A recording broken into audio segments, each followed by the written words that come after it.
Vos hablaste de dos tipos de impresión, en este caso, ¿cuáles son? Entonces tenemos aquellas que se llaman de burbuja, bubble jet, o las que son por mecanismo piezoeléctrico. Vamos a ver, ¿qué es esto de piezoeléctrico? A ver, vamos con Mira, ese. Fíjate, el MagiClick es un dispositivo de cocina que, perdón por el chivo, ¿no? Pero es un dispositivo de cocina que se usa mucho. A todo color el tuyo, por lo A que todo veo. color, sí, este encendedor a todo color, ahí lo tenemos. Pero bueno, esto no es lo importante, sino que los encendedores nuevos también tienen algún mecanismo similar al del MagiClick. Es un dispositivo piezoeléctrico. ¿Cómo es esto? Acá lo tenemos totalmente desarmado a nuestro encendedor. Fíjense que el mecanismo es bastante sencillo. Tenemos aquí un botón, y esto adentro tiene una resortera, lo que hace es acumular energía mecánica hasta que se produce un disparo y entonces por este cable salta una chispa. ¿Cómo es esto? ¿Cómo es que se produce este disparo? Bueno, esto es sencillo. Aquí adentro hay un metal piezoeléctrico que tiene una particularidad muy interesante. Cuando lo golpeas, libera energía. Bien. O sea, cuando intentás deformar al material, libera energía, y bastante energía. Pero además funciona también al revés. Cuando le pones energía, se deforma. ¿Esto qué quiere decir? Que este mecanismo, tanto del MagiClick como de los encendedores electrónicos, así se lo llama, aunque no tienen nada de electrónica, cuando golpeamos la pieza piezoeléctrica, dispara la chispa.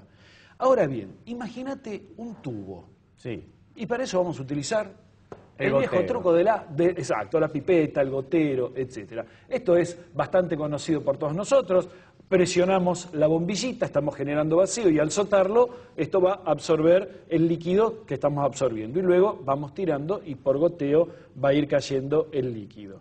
Bien, ahora imagínate que esto estuviese dentro de una impresora y que tuviéramos muchísimos de estos tubos, obviamente muchísimo más pequeños desde ya.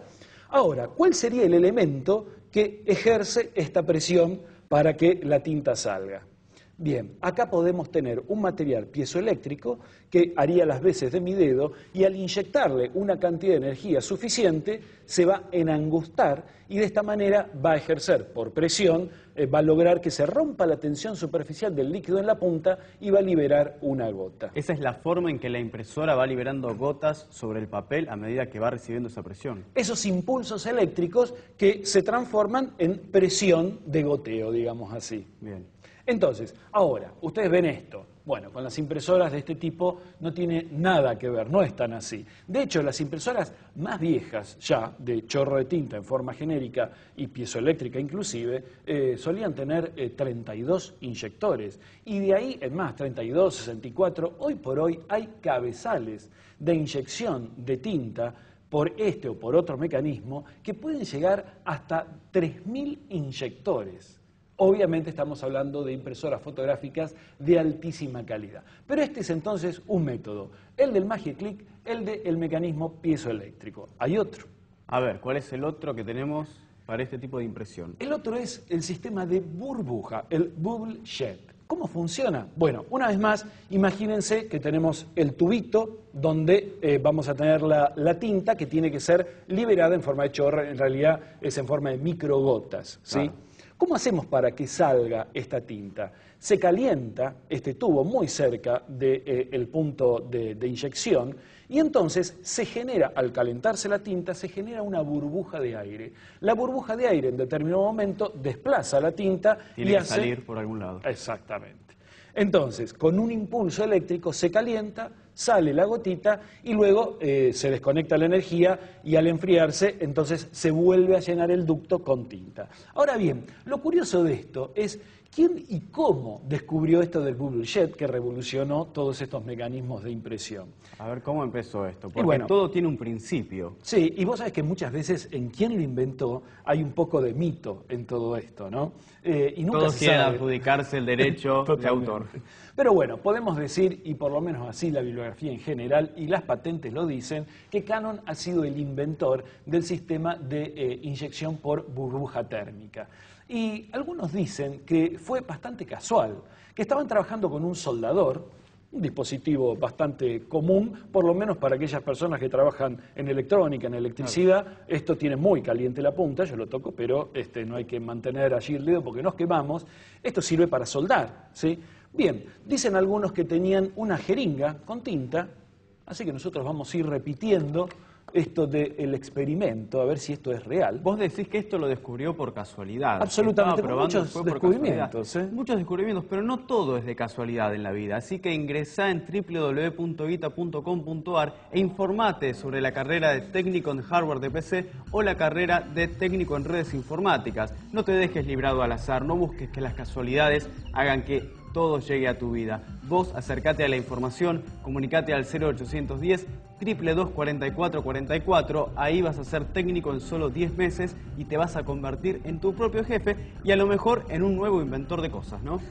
Totalmente. Mirá que muchas de las patentes y muchos de los inventos, como dijimos, salen a veces casi de casualidad.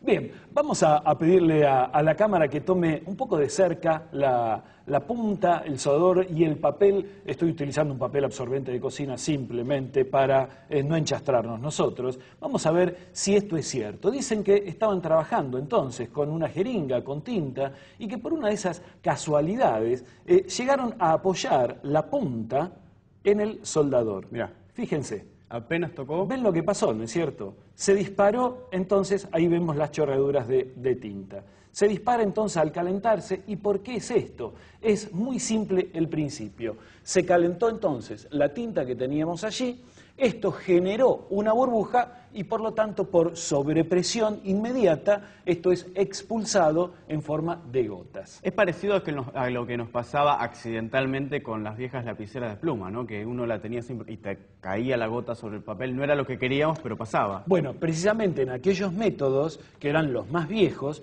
la tinta en principio no se caía de la pluma por justamente la tensión superficial que todo líquido tiene. ¿Vieron cuando la canilla no queda del todo cerrada y parece que se empieza a estirar la gotita, pero no se rompe, porque la tensión superficial evita que por gravedad caiga el agua, hasta que llega un momento que el peso es insuficiente, supera la fuerza de la tensión superficial, se rompe la tensión superficial y cae la gotita.